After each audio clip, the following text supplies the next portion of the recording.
feel free. You don't have to wait until the end.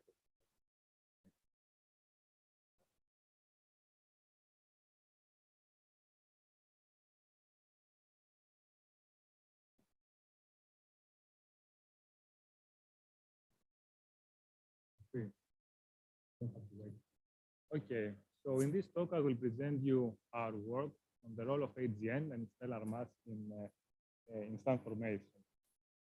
So the results that I will present have appeared in these three papers, three recent papers, in collaboration with the people that you see here. Actually, the third of these papers is very recent. It got accepted last week and appeared on the archive 2 days ago.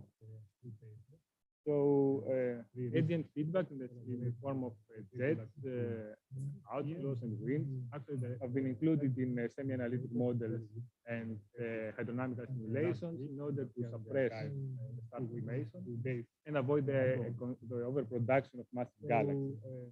But AGN feedback can work both ways in the sense that AGN feedback can also enhance the star formation of the host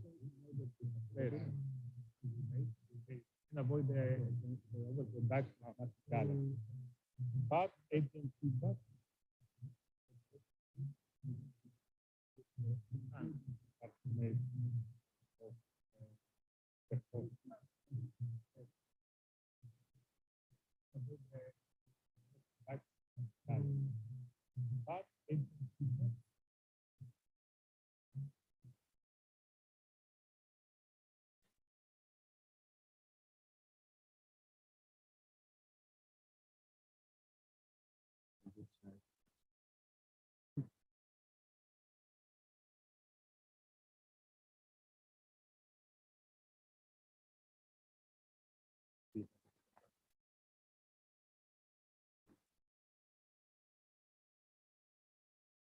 no problem. So as I was saying, but AGN feedback can work both ways in the sense that we can also have positive AGN feedback that can enhance the star formation of the galaxy, the host galaxy. And evidence that support these pictures have been found in various studies. For example, some studies have found alignments of the axis of radio jets with the most actively star-forming regions, or fast molecular outflows that have been resolved into the PASEC scales have been interpreted by some authors as being driven by quasars. And according to some studies, these outflows can trigger the star formation of the host galaxy by, for example, overcompressing the cold gas in gas-rich system. From an observational point of view, the first studies that one popular method to study the role of AGN in the star formation of the host galaxy is to examine the relation between the star formation rate and the X-ray luminosity, which is a proxy of AGN power. So the first studies that followed this approach had controversial results. So in some cases, they found a flat SFR relation. In some other studies, they found a positive SFR-LX relation, which may or may not become negative at the higher LXs. And these controversial results were attributed to the fact that the available the sizes of the available X-ray samples were limited at the time. Later on, larger samples, X-ray samples became available. So, for example, we have the work of Lanzuis et al. 2017, where they used about 700 X-ray AGN from the Cosmos field, or our work with Vasilia Masura in 2018, where we used about 3,500 AGN from the XMM, XXL, and X-Atlas fields. And in these works, a positive correlation was found between the SFR and LX. An example of this positive correlation is shown, shown in this plot here, which is taken from Vasilia's paper in 2018. So on the y-axis is the star formation rate of the galaxy, of the host galaxy, and on the x-axis the X-ray luminosity. The results are color-coded based on the redshift interval. And as you can see, what we found was that the star formation rate increases with the X-ray luminosity at all redshifts and the X-ray luminosity found by our sample. However, more information can be gained regarding the role of AGN on the star formation of the host galaxy if instead of studying the SFR as a function of Lx, if we compare the star formation rate of systems that host AGN to the star formation rate of non-AGN systems with similar stellar mass and redshift. So this approach has been followed by a number of studies, and at low redshift, these studies more or less agree that the star formation rate of AGN is consistent with that of main sequence star-forming galaxies. However, at higher redshift, the scarcity of galaxies makes this approach hard to be applied. To overcome this problem, a number of studies used analytical expressions from the literature to estimate the star formation rate of non-AGN systems and compare these estimations with their calculations for the SFR of their X-ray samples. A popular analytical expression from the literature that has been used in most studies is the one that has been presented in Schreiber et al. 2015. So it's this one here, which basically gives, as I said, the star formation rate of main sequence galaxy given its redshift and stellar mass. So the property that is calculated very often in these studies that have followed this approach is called SFR norm, normalized star formation rate. And basically, it's the ratio of the star formation of AGN to the star formation rate of star-forming galaxies with the same stellar mass and redshift. And as I said, for the latter, for the denominator of this ratio, an analytical expression from the literature is used. Now, the most important results, in my opinion, of studies that followed this approach, that used an analytical expression from the literature to estimate the star formation rate of one population, of galaxies in this case, and compare with their estimation of their SFR estimations for the X-ray AGN, found that the SFR norm is independent of redshift, and it was found in Muladi in 2015, using X-ray sources from the Chandra deep fields and the Goods field. Also, it was found a strong correlation between SFR norm and the legs from our papers with Vasilia in 2018 and 2021. And so here, for example, you see that the SFR norm on the y-axis and X-ray luminosity, in this specific plot, the AGN have been split based on their X-ray obscuration, but let's not focus on that. Now, the important thing is SFR norm increases across all LXs spanned by our sample, which I don't remember if I mentioned, it's from the XMM-XXL, our X-ray sample. And another important result that was found in Bernhard et al. 2019. So in this paper, they used Cosmos AGN from redshift from 0.8 to 1.2. And what they found is that I don't know if there's a way to move this icon higher. Anyway, it's okay. They found that the distribution of SFR norm of luminous AGN, thank you. By luminous AGN in this case, they mean because, as I said, their sample is from Cosmos, which does not have many and very luminous sources. So luminous AGN, they consider as luminous AGN that have X-ray luminosity higher than 43.3. So they found that the distribution of SFR norm for luminous AGN, shown by the blue line here, is shifted to higher values compared to lower LX counterparts, shown by the red line. And it's also similar to the distribution of main sequence galaxies estimated using the Schreiber equation that I showed in the previous slide, and shown by the black line in this plot. Now, a potential problem with this kind of studies, with this kind of approach, and by that I mean to use results from different studies and compare them with your own results, so to use analytical expression to estimate the SFR of galaxies and compare them with the SFR of AGN, is that many schematic effects can be produced. For example, these schematics can come from the fact that different selection, automatic selection criteria are applied in different studies. Different methods are applied to estimate galaxy properties, like stellar mass and redshift, and different, even if the same method is applied, for example, SD fitting, which is a popular method to estimate galaxy properties, the usage of different modules, a different parametric space can affect the results. And even the definition of the main sequence is different. There is no strict definition of the main sequence in the literature.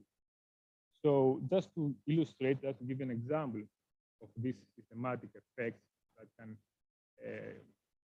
introduce in this kind of analysis and can affect the overall result conclusion. So in this study, in this slide, let's focus now on the left panel. I present the distribution of the difference of the SFR calculations estimated by SGAL. SGAL is an SD fitting code that we have used in all of our papers, and it is latest version has some improvements. I'm not going to go into the details of these improvements, but let's say, for example, that in the latest versions of SGAL, one can also include the X-ray flags in the SD fitting process. So what I show here is the distribution of the difference of the SFR measurement calculated by SGAL, by the SD fitting algorithm, and minus the star formation rate calculations using the analytical expression of Schreiber that I showed in the previous slide. The different results, the different colors correspond to different redshift ratings. So what we see is that at high redshift, the two calculations are in good agreement since the distribution peaks close to the zero. But as we move to lower redshift, the SFR calculations of GAL tend to be lower compared to those using the analytical expression of Schreiber. On the right panel, I have repeated the same exercise, but instead of using the Schreiber equation, I replace it with another similar expression from the literature, specifically one that has been appeared in the Whitaker 2014 paper. And in this case, we see that the two calculations in this case agree at low redshift. And then as we move to higher redshift, the star formation rates of SGAL tend to be lower compared to the star formation rate of using the analytical expression from the literature. And one more example of, in this case, how the different photometric selection criteria that different papers apply to define their sources, to define their samples, and the different modules and parametric grid that is used in the SD fitting process can affect the results. So to illustrate that, in this plot against the normalized star formation rate versus the X-ray luminosity, the blue points are taken from our paper with Vasilia in 2021, where we have used, again, AGN from the XXL. And what I did, I used the same X-ray sample, but I applied different photometric selection criteria and different modules and parameter space in the SD fitting using the same algorithm, the SGAL code to do that. But I used, for example, different star formation modules or different AGN templates to fit the AGN emission. So these results are shown by the red circle, and we see that although the overall trend is similar, the amplitude of SFR norm is different in the two exercises, the two analyses. So as I said, the last two slides were just to show you how important and how careful one has to be when compares star formation rate of AGN, applying their analysis, and then uses star formation rate calculations for galaxies from different studies to compare the two SFR calculations. So what we have done in the three papers that I showed you in the very beginning of this talk, we used X-ray AGN and non-AGN systems in three fields, the Bootis, the Cosmos, and the IFCA field, which has X-ray observations from the eROSITA satellite. And so our X-ray sample spans about 2.5 orders of magnitude in X-ray luminosity, and redshift range from 0 up to 2.5. We apply the same photometric selection criteria to select both our X-ray sources and non-AGN systems. We use SIGAL, as I said, in all cases, for both populations with the same modules and the same parametric grid. We account for the mass incompleteness of our samples at different redshift intervals and for the different fields. And we also exclude quiescent systems from both the AGN and the non-AGN data. Now, regarding the last point, just to say a couple more words. So our goal is not by excluding the reason that we exclude quiescent systems is not because we want to provide a strict definition of the main sequence. It's not the scope of this paper. But our goal is to exclude, to identify most quiescent systems and exclude them in a uniform manner from both populations, both from the X-ray sources and the galaxies. So the method that we chose to identify quiescent systems is by using the specific star formation rate, which is the star formation rate divided by the stellar mass. And so in these plots here, you see the specific star formation rate distributions for the three fields that we used and for different redshift ranges in the two panels. So for example, if we focus on the red histogram, for example, in this panel, which comes from sources in the Bootis field, we see that there is a second lower peak, which we used to identify and exclude quiescent systems. So we assume that this peak populated by quiescent systems. So sources that have specific star formation rate values that are below the value that corresponds to the location of this second lower peak are excluded as quiescent. Now, for various reasons, we also examined whether the choice, the way that we identify and exclude quiescent affects our results. Okay, I'm just notice that. Okay, this is, I don't know why this appears. Yeah, this 3.53. Yeah, it's not. I don't know. It appears weird. Anyway, so yeah. So as I was saying, we also check if using a different method to identify quiescent systems affects our results and conclusions. And we did that for various reasons. Also, there is one distribution missing here. Yeah, I switched to the PDF maybe now because it's something I got to solve for. I don't know why it's missing.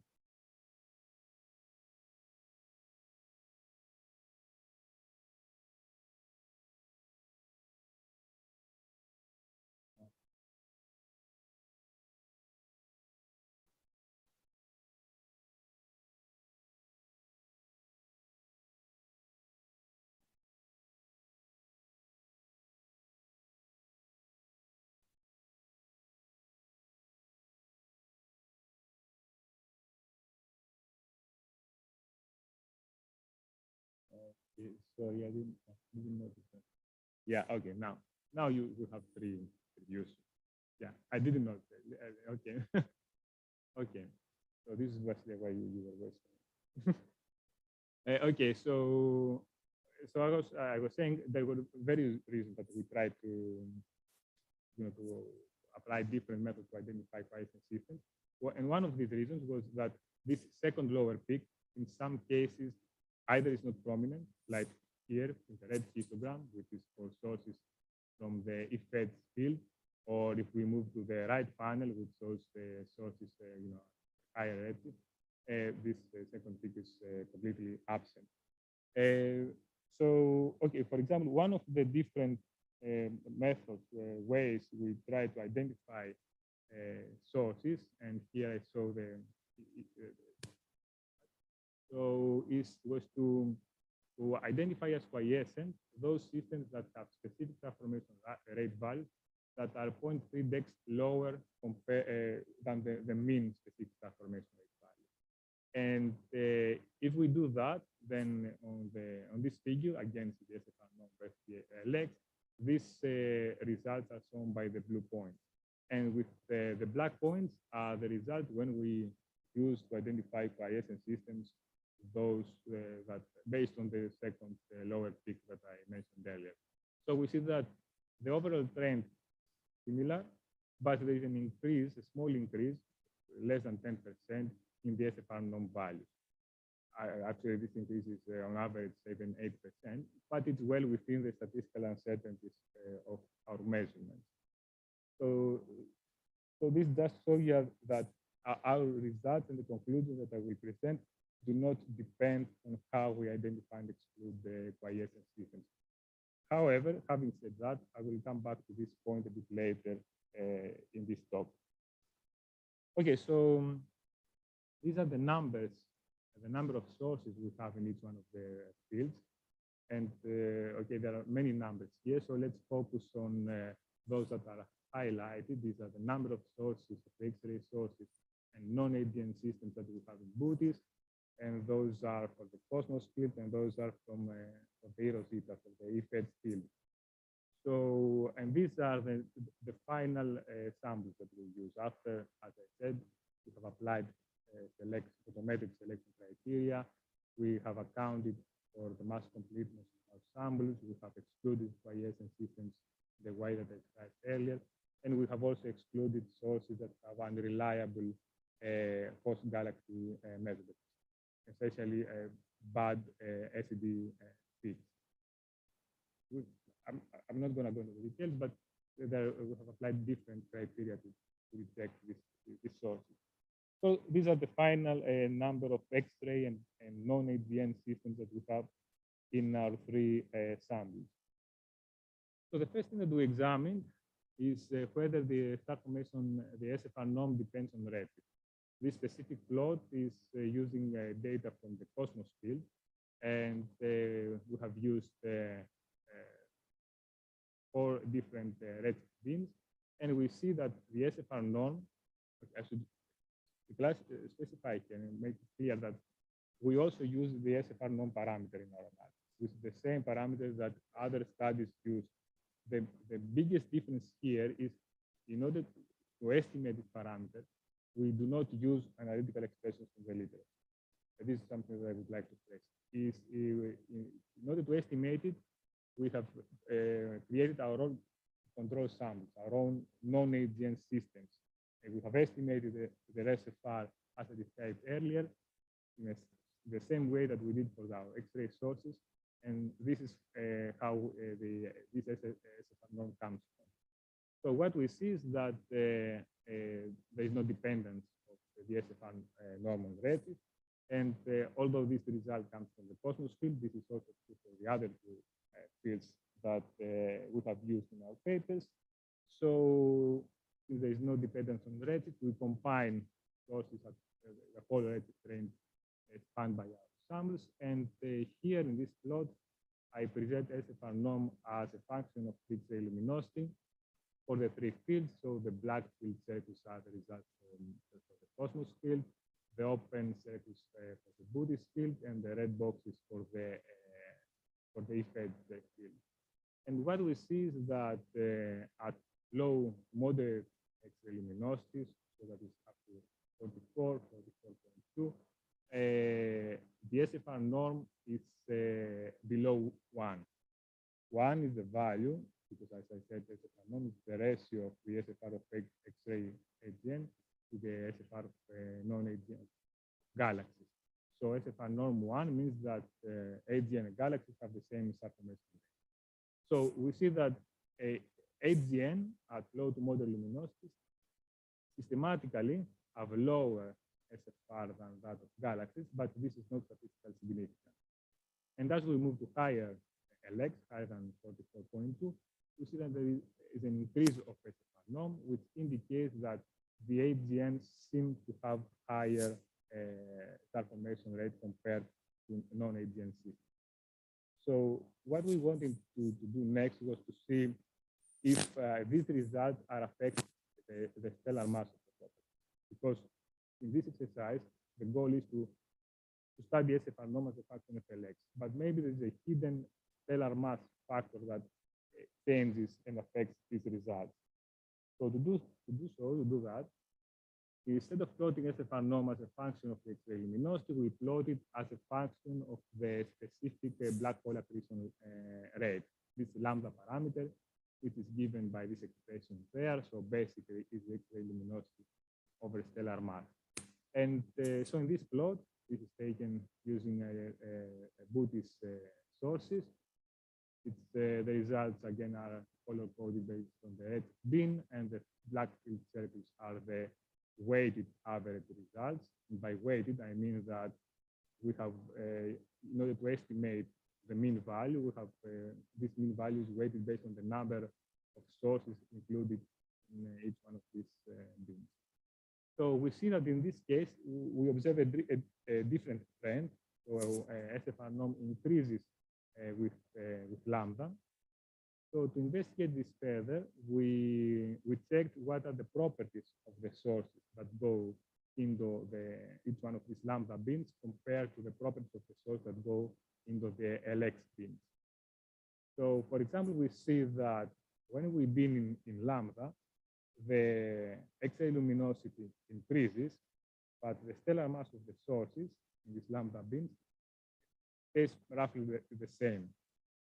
However, when we bin in LX, okay, the LX increases, of course, but also the stellar mass increases by 0.4 dex, 0.4 dex. So what we want to do next, and what we did next, was to repeat the previous exercise, to plot SFR norm as a function of LX, but in different stellar mass bins. So to take out the stellar mass component. And these results are shown here in these four panels. On the top left panel are the results, the SFR norm versus LX for the smallest stellar mass bin, with stellar mass from 10 to 10.5. In this case, we do not have data points from the Booty's field because of the large mass completeness limits of the sources in this field. And okay, we do not have many points to draw any strong conclusion regarding the specific stellar mass bin, but let's say that what we can tell here is that SFR, the star formation rate, SFR norm versus LX is flat, and specifically it's consistent with 1, which means that the star formation rate of AGN is consistent with that of galaxies. If we move to the next stellar mass bin, that includes sources with stellar mass from 10.5 to 11, and let's focus for the moment for the high LX bin, above 10 to 44, we see that all data points are show that there is an enhancement of the star formation rate of AGN compared to non-AGN systems by a huge enhancement. This enhancement is approximately 30%, but it is statistically significant to 1 to 2 sigma. And this is also the case for the next stellar mass bin in the bottom left panel that includes sources with stellar mass from 11 to 11.5. So now if we focus on the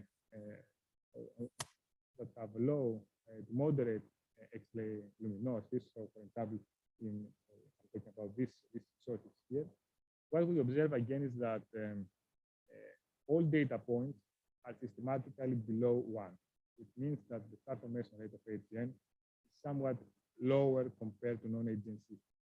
But again, this is not statistically significant. So we are still investigating whether this is a true effect or not. By that, I mean if actually the AGN galaxies that post AGN have star formation rate which is a bit lower than non-AGN systems, or because this is not statistically significant, so maybe there's something in our analysis that biases this measurement. For example, if you remember when I showed you how our results are affected based on how we identify and exclude quiescent systems, I said that the overall trend is the same, but the amplitude is different. So maybe if we have chosen to exclude quiescent systems in a different way, maybe so this result would have gone higher and would be even more statistically consistent with 1.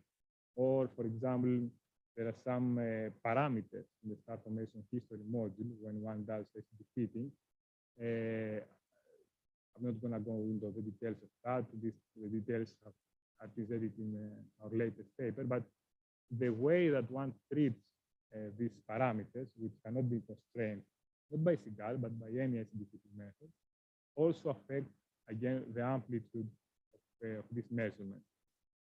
So currently, I have started working on a project in order to investigate this further, where we use spectral lines, specifically the H delta and the calcium break lines, which are indicators of the stellar age and if there is a recent burst in the system, etc., to see whether the values of these lines are different for AGN and non-AGN systems.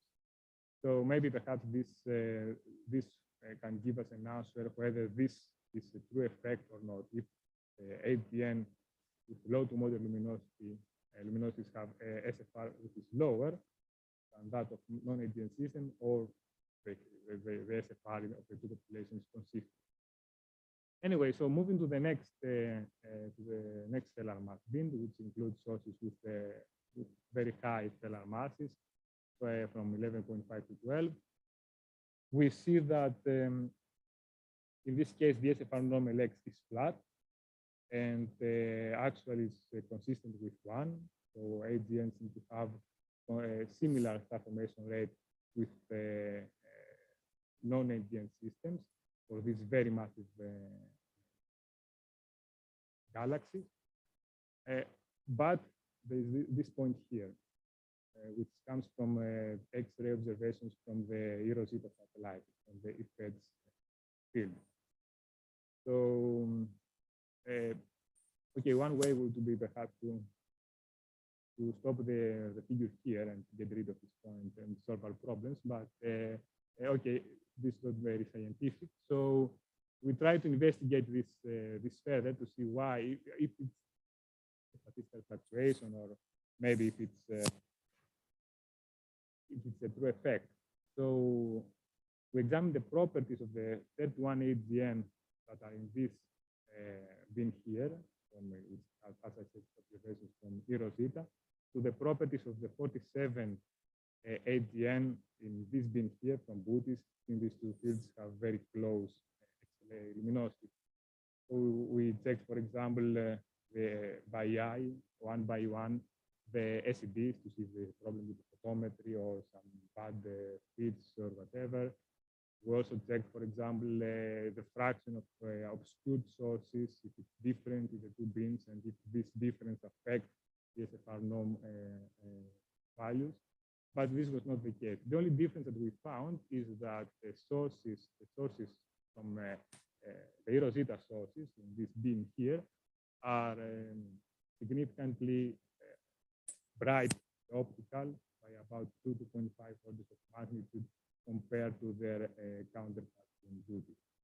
So our analysis is not conclusive, but we cannot rule out the possibility that for the most massive systems, basically we observe something similar that we observe for the less massive systems here and here, in the sense that the SFR norm, that the star formation rate of AGN enhances, but compared to non-AGN systems, but this enhancement may occur at even higher X-ray luminosity, close to the 45.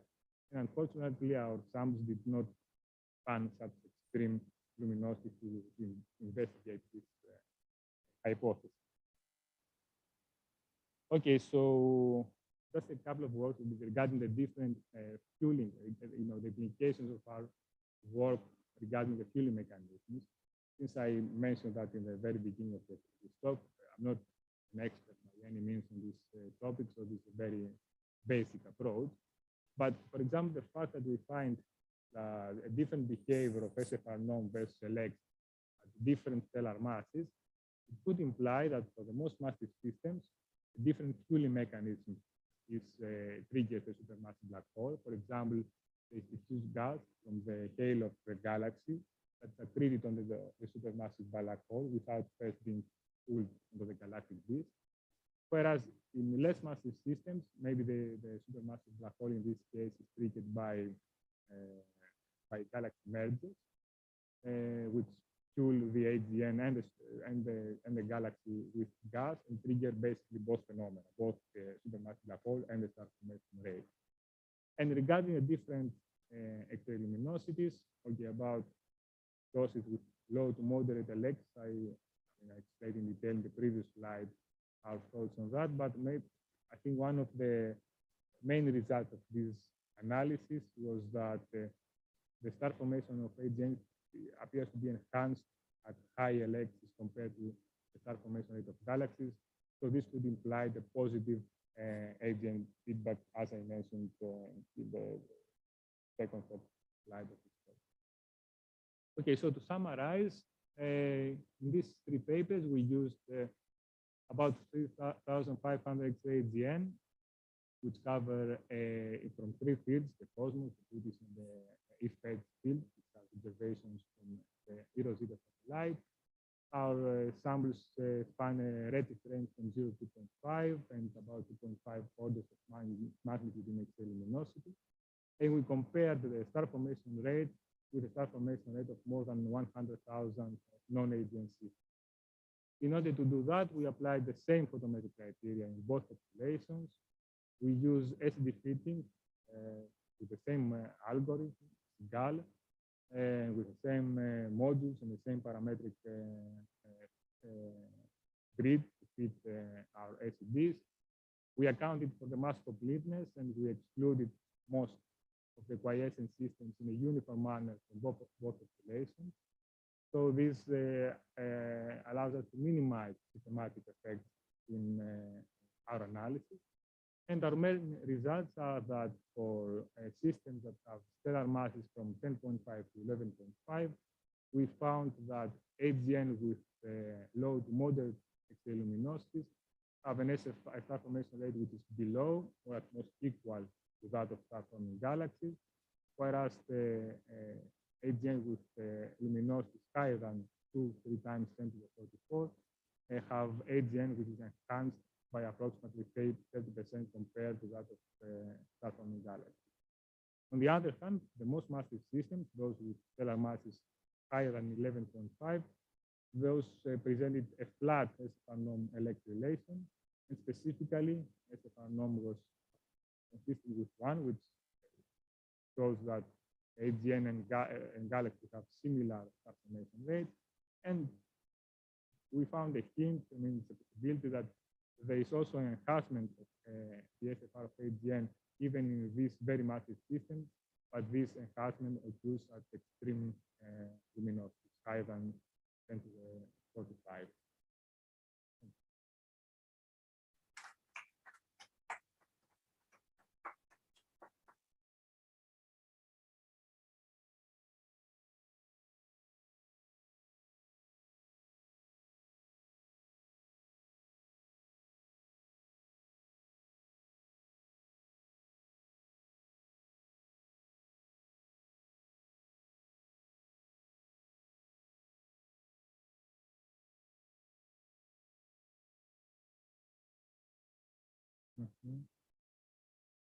Okay, so I didn't mention it, but in the first of the papers, the one that we have used the source from the British field, we have also checked if there is a difference based on the X-ray obscuration by applying a cut at NH 21.5 or 22, something like that. And there is no difference in the when we plot SFR norm versus electron. And also in Vasilia's paper in 2021, using AGN from the XXL, we have also done the same exercise. And again, we found no difference based on the X-ray. And a minor thing is, so as I said, when we were looking also, the different properties, why, the different properties of the sources in this sample. One of the things that we again, we examined if there's a higher fraction of obscured sources in this system. Although, as I said, Vasilia's work had shown that obscuration does not affect it, or our first paper had shown exactly the same thing. Just in case, we also examined here. And I remember one of the two bins has double as many sources, double as many X-ray obscured sources as the other one. I don't remember which one of the two, the Rosita or the Booty. But if we do the analysis for the different classifications, this would not explain the difference here. So, yeah, so the answer is that the X-ray obscuration does not seem to affect this trend.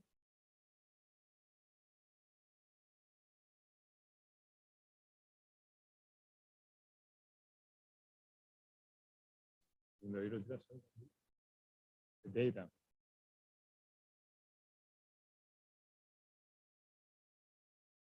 No, what do you mean, the X?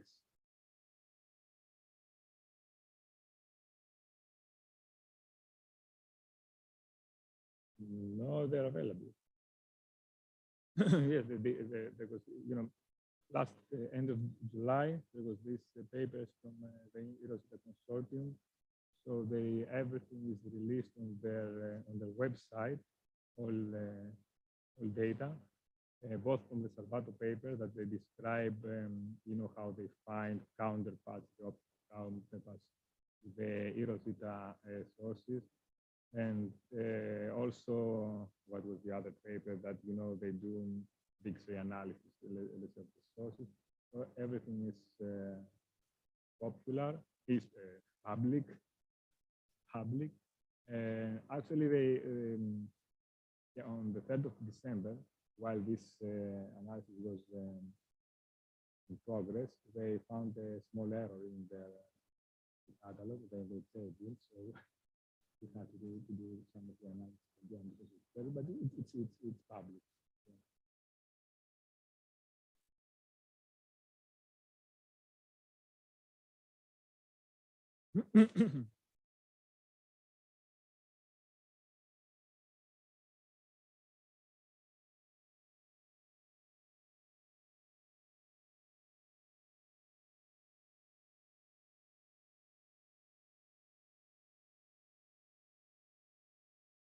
Yeah, so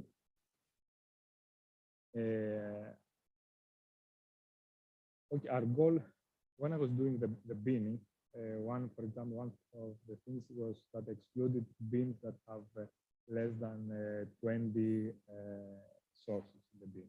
I exclude them because I consider them unreliable. So I have tried many different ways to bin the sources. And even if you notice, the binning is different between the different fields because it depends on the available sources in its field. So, for example, in the Rosita case, we have many more sources, and so we have increased the number of the bins. But even if we reduce the number of sources, it does not really make it more.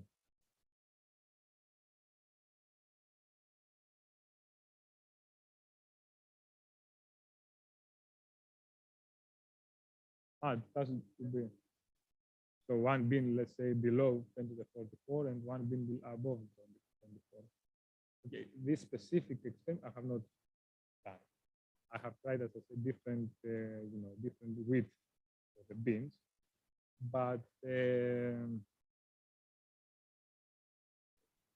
okay, I could do that, but I'm not very optimistic that I will find something that it will be more statistically significant.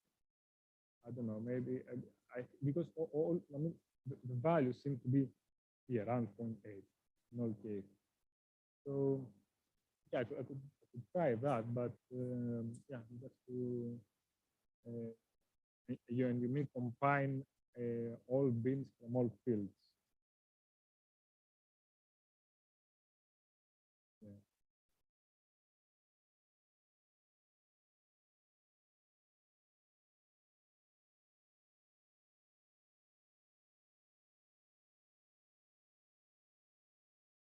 Yeah. Okay.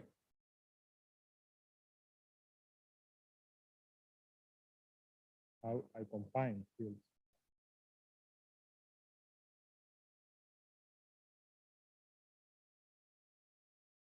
Well, I can certainly I can have one bin per field.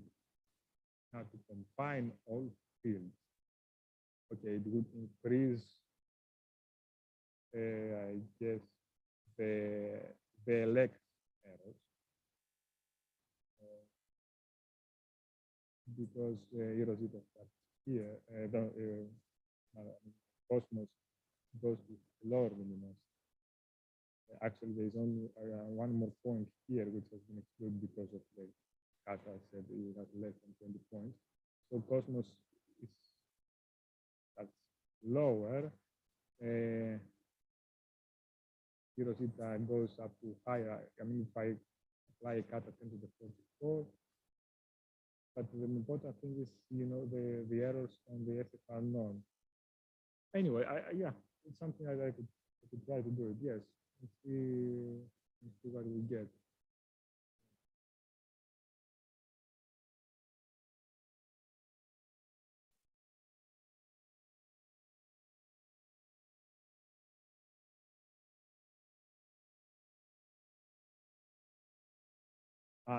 The specific stuff versus selects,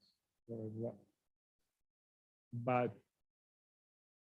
normalized with so the normalized specific transformation.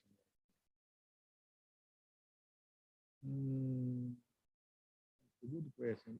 So I'm trying that it would make sense compared to the SFR norm versus select that I saw in the previous slide. There is no stellar mass beam.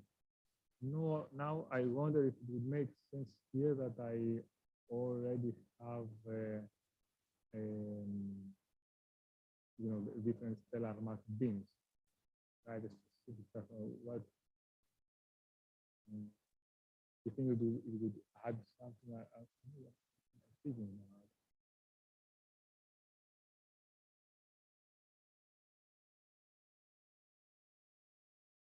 Well, that depends on how important is stellar mass, I guess, because I don't know. We have to define such a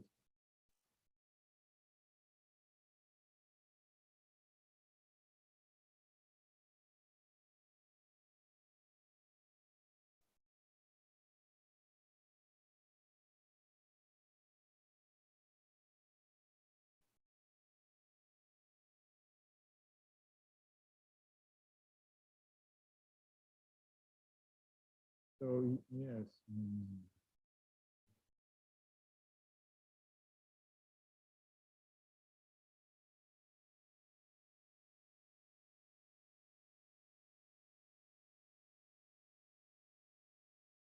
Yeah, my first answer would be that since here we split in stellar mass beams, that if I plotted instead the specific transformation rate, the normalized specific transformation rate, it wouldn't make a difference. But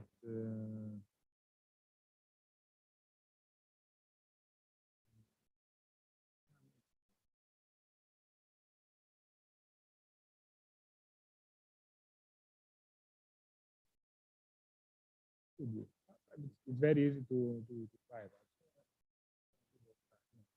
Very easy.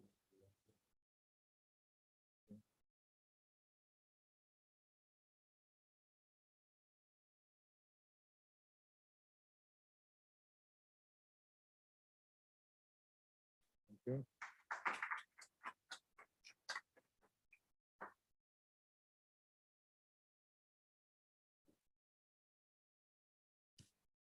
Yes, it's